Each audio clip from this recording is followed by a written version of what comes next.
Good morning, good afternoon, good evening. It's Tony, and you're listening to The TG Show. Listen, today's episode is totally random, but also something that really hit me. And I've been thinking about the last couple of days as things have navigated towards March and going through life and really just navigating through transitions, because I've been going through a lot, and I'll share more as time progresses once the storm has passed.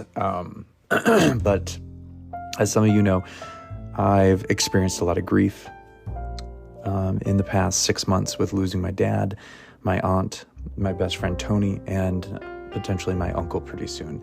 It's been a lot of things all at once. And, grief has really gotten me to practice more mindfulness and be more self-aware of what mindfulness can do to help us heal.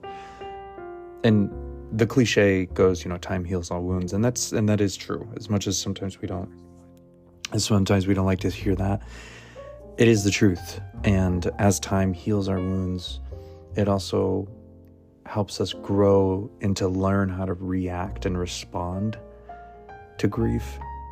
But one size doesn't fit all. But also, in addition to that, how do we maintain pain, right? Because everything's so unexpected. So, I've been reading this book on Audible called Mindfulness for Daily Stressors, and it's a 2-hour-long book with 10 courses, and it's awesome. Really great read. I recommend it for anybody who is looking for, just that lift, that pick me up.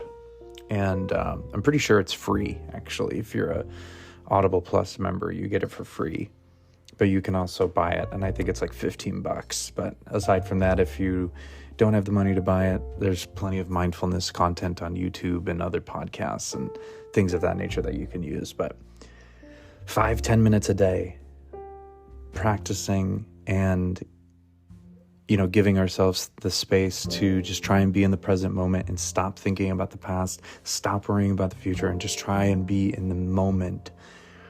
And it helps us recenter ourselves so that when we do think about the past, or when we do try to plan for the future, we're able to look at it through a more transparent lens instead of something that is, translucent or even opaque in a sense.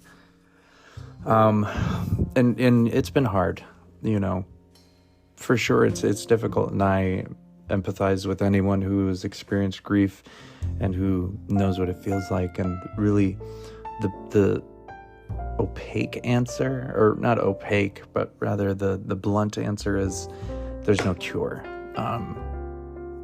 But there's maintenance that you can always do for yourself, that we can give ourselves in that moment. And I wanted to share that with you today and hope that it helps you along in your journey and what you're experiencing. And God forbid if you have to experience grief, but nevertheless, always know that you're loved and you are valued in all that you do. And I'm really glad to know you and that you're a part of this podcast family, and that you continue to support the podcast. So if you haven't already, follow it on Spotify or Apple Podcasts. Leave a review if you can, if you enjoy the content, and share it with your friends. Remember to stay groovy and always know that you matter.